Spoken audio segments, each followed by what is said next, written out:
Allez-y, Daouda. Voilà, Daouda ñëwal. donc internet bi yaakaar naa ne ñu ngi nekk ak ki nga xamante ni moom mooy Moussa nekk président bi lan la mën a xam comme information concernant l'affaire Pape Sané. waaw donc tey moom dañu ñëwoon soutenir sunu grand frère Pape Sané nekk le grand journaliste wax dëgg yàlla nekk aussi ku ñu nawloo lool par rapport ak si métier bi donc rawatina nag fi nga xam ne fa la nekk muy groupe Walfadjri ñu nekk ñoo xamante ni ñu xarañ lañ aussi tamit ñu am ligne éditoriale boo xamante ni nii yaakaar naa askan bi yëpp xam nañu ko bi ñuy ñëw nag jàppoon nañ ne ndaka jekk dañu koy àtte bàyyi ko mu dem ñibbi këram mais gis ngeen ne le procureur bi nga xam ne moom moo teewoon ci salle bi dafa sàkku ñu daan Pape Sané 6 mois de prison yoo xamante ni nii 3 mois yi lay tëdd maanaam 6 mois dont 3 mois ferme yeneen 3 mois yi avec sursis malgré plaide bi nga xamante ni avocats yi def nañ ko ñu nekk ay avocats yu xarañ aussi indi ay preuve yu leer nañ wax li nga xamante ni nii noonu la demee aussi leeralaale tamit lu am solo mooy que ne du le procureur bi nga xamante ni moom mooy le procureur de la République moom moo def autosaisine jaarale ko ci gendarmerie mais gendarmerie ci boppam donc ñoom ñoo gis information bi donc ñu convoqué ki nga xam ne moom mooy Pape Sané door a yëgal le procureur de la République donc loolu tamit lu ama am solo la nit ñi xam ko finalement juge bi nga xam ne moom moo nekkoon président tribunal bi li mu wax mooy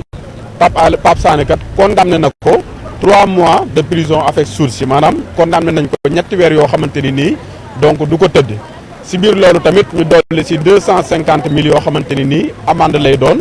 boo xam ne da ko war a fay mais aussi avec contrainte par corps maximum donc loolu tamit wax dëgg yàlla yaakaar naa ajowu ko woon parce que 250 000 moom Pape Sané buñ ko laajee dina ko joxe donc du ñu àgg sax si contrainte par corps mais li am solo rek mooy xëy na fii si tribunal bi yoon moom moo fiy dox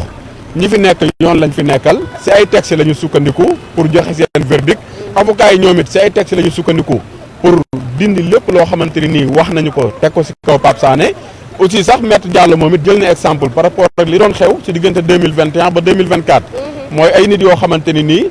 biñ leen jàppee laaj nañu leen ban lien la ñu am ak Ousmane Sonko ban lien la ñu am ak Pastef loolu je pense que loolu lu fi xaw a yàgg la ba si ki nga xam ne dañ doon wax naan dafa jóge woon Casamance ñu naan rebelle la ak du rebelle Ousmane Kabiline Diatta yaakaar naa même question yooyu noonu lañ ko posé woon kon je pense que loolu bu ko Pape Sané waxee dafa nekk loo xamante ni pour man suite logique la rek par rapport ak li nga xam ne moom moo doon xew mais amul dara loo xamante ni gis jàpp nañ ko si comme division de fausses nouvelles kon wax dëgg yàlla am nañ si tuuti mbetteel par rapport ak condamnation bi nga xam ne teg nañ ko si kawam muy 3 mois avec sursis mu nekk nag lu diis wax dëgg yàlla parce que 3 mois avec sursis moom donc malgré doo ko tëdd mais déjà lu diis la si kaw journaliste bu toll ni Pape Sané voilà wax dëgg yàlla mais nag sant yàlla rek comme que dañ koy bàyyi mu dem ñibbi këram delluwaat si njabootam delluwaat aussi si li nga xam ne moom mooy fale fi mu liggéeyee muy Walfadjri je pense que loolu moo sëppoon solo donc je pense que voilà quoi. sant yàlla def nga lépp ñu ngi lay jaajëfal. 3 mois sursis plus 250 000 amende. voilà merci beaucoup Ousmane am na solo bu baax a baax ñu daal di jël avocat bi Oui, je m'appelle Maître Pape Sané, je suis avocat à la Cour. Voilà, Maître Pape Sané vient d'être condamné à 3 mois avec sursis avec une amende de 250 000. Ça veut dire quoi en tant que avocat? Oui, en fait, nous considérons que c'est une décision du tribunal. Le tribunal a le dernier mot en la matière. Mais il faut rappeler que nous avons plaidé quand même la relaxe de Pape Sané et on s'est fondé sur des arguments de droit. Parce que nous avons estimé que dans le cas d'espèce, il ne peut pas, il ne saurait y avoir de nouvelles fausses, encore moins des nouvelles supposées fausses et qui auraient troublé l'ordre public, qui auraient déstabilisé ou jeté le discrédit sur les institutions. Malheureusement, ce que nous déplorons dans le cadre de cette infraction qui s'appelle la diffusion de fausses nouvelles, c'est un peu le système du renversement de la charge de la preuve que le maître des poursuites adopte très souvent. Et cela n'est pas en phase avec les dispositions de la loi, notamment l'article 631 du Code de procédure pénale, parce que pour ce qui concerne ce délit, c'est une exception. Le législateur sénégalais renvoie pour tout ce qui concerne la procédure en la matière au droit commun. Et donc, à partir de ce moment, il appartient en l'espèce au procureur de la République, maître des poursuites, de rapporter la preuve que les nouvelles qui sont diffusées et qui sont censées être des nouvelles fausses, mais en réalité sont de vraies nouvelles qui ne sont pas entachés de fausseté. Malheureusement, ici, c'est le principe qui est adopté par le parquet. Il renverse la charte de la preuve et on demande aux prévenus poursuivis de rapporter la preuve que ce ne sont pas des nouvelles fausses. Je pense que c'est un problème qu'il faudra régler et je pense que la meilleure façon de régler ce problème, c'est de procéder à une réforme en profondeur de cette disposition qui va à l'encontre même de la liberté de la presse. C'est pourquoi moi je considère que l'article 255 constitue une épée de Damoclès sur les journalistes en général, mais en particulier sur les journalistes d'investigation. Et cela n'est pas conforme aux engagements du Sénégal vis-à-vis de l'international, par rapport au pacte international relatif aux droits civils et politiques, mais par rapport à la Déclaration universelle des droits de l'homme. Parce que toutes ces deux conventions, à travers leur article 19, protègent la liberté de la presse. Et nous voyons aujourd'hui que cette liberté de la presse connaît des difficultés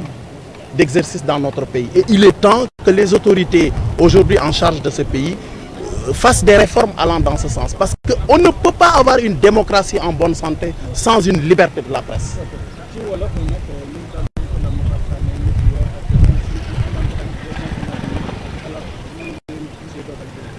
waaw dogal bi ni ñu ko gisee ñun dañuy jàpp en tant que acteur de la justice que dogalu tribunal la parce que nag àtte suñ ko waxee tribunal moo am le dernier mot.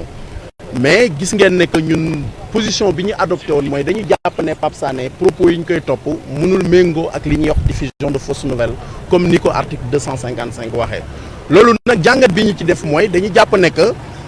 bu ñuy wax diffusion de fausses nouvelles en tout cas ci cas bi ñu concerné ak Pape Sané gisuñu fenn foo xam ne nii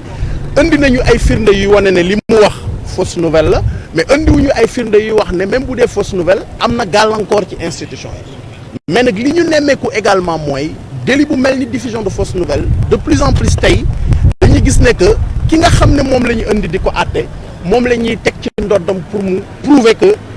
du fausse nouvelle alors que loolu dëppawul ak principe yi nga xam ne droit commun tënk na ko ci wàllu preuve en matière pénale mooy accusation bi mooy indi ay preuve accusation bi fii procureur la mais procureur daf koy bàyyi moom daf koy yenn ki nga xamee ne que moom la ñuy poursuivre te loolu dañuy wax ne que dëppawul ak article 631 du code de procédure pénale bi nga xam ne pour délit de diffusion de fausses nouvelles moom daf ne nañu reporter waat ci procédure de droit commun kon damay wax ne que tey jot na quand même ñu indi ay coppite ci article 255 parce que man dama bokk ci ñu jàpp ne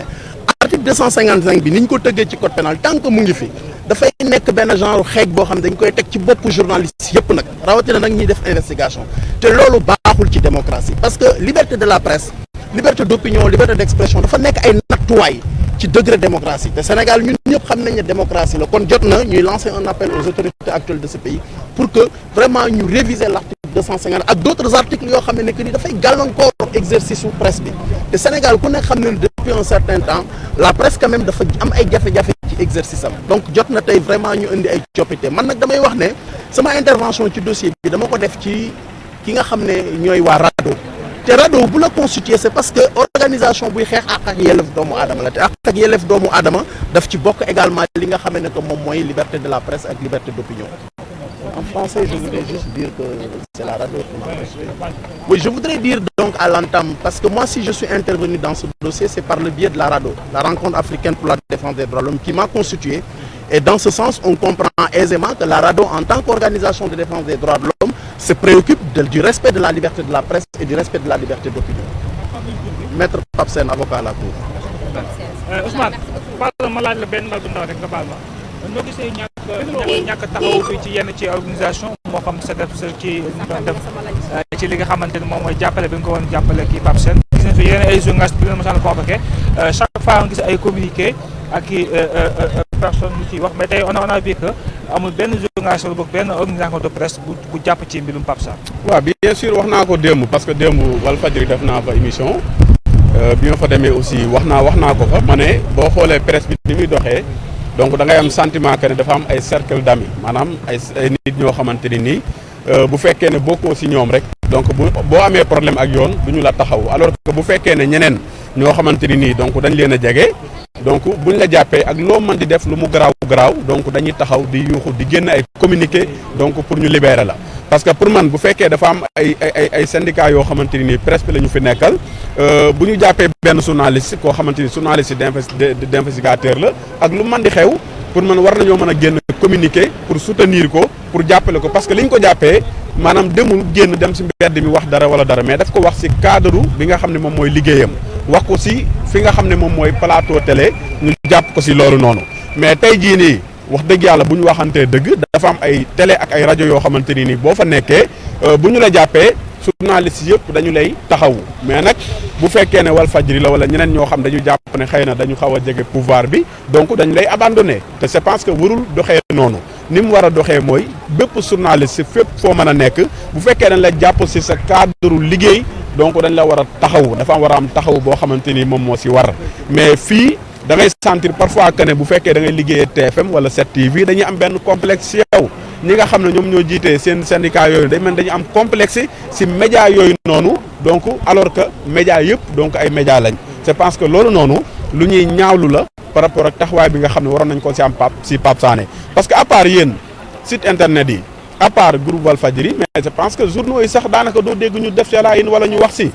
bien sûr alors que bu fekkee ne dañu jàppoon benn Babacar Fall wala Maïmouna Ndour Faye ñoom ñëpp ñu bind benn ligne éditoriale donc wax ne voilà un mot sur nangam ak nangam mais bu fekkee ne koo xamante ni Pape Sané la parce que dañu jàpp ne xëy na dafa xaw a jege Ousmane Sonko donc ñu taxaw croiser les bras je pense que mel ni Pape Sané moom du journaliste comme yeneen journalistes yi donc loolu moom donc lu askan bi yëpp constaté la lu ñëpp gis la que ne ñi jiite syndicat yi nga xam ne ñoom ñooy jàppale presse moo xam ay Synpics ak nu mu mën a tuddee ay nit lañ yoo xamante dañu am complexe si yenn médias yi ak yenn journalistes yi mais parfois bu fekkee journalistes yi nga xamante ni nii xëy na bokk ñoom gis-gis donc dañ lay abandonné je pense que loolu nag bu fekkee da nga jiite mbooloo waroo doxee noonu boo jiitee mbooloo da ngay tëddee njaaxaanaay mooy képp koo xam ne dafay yëngu si loolu nga fexe di ko traité la même chose que ni ngay traité keneen ki mais bu fekkee ne ku la jege wala koo bokkal gis nga traité ko defal ko benn faveur génneel ko benn communiqué alors que bu fekkee ku bokk Walfadjri wala beneen solution TV wala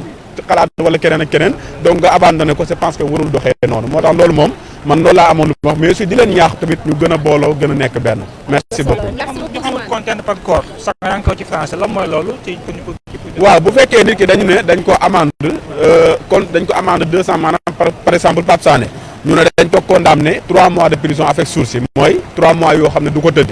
léegi ñu doole si ne contrainte par corps maximum maanaam si 250 000 yi nga xam ne amende nañ ko ko mooy 250 000 yi bu fekkee ne fayu ko maanaam bu fekkee ne fayul 250 000 yooyu noonu yoon mën na dem jëliwaat ko yóbbu ko fi nga xam ne moom mooy si kaso bi maanaam forcément da ko war a fay te du xaar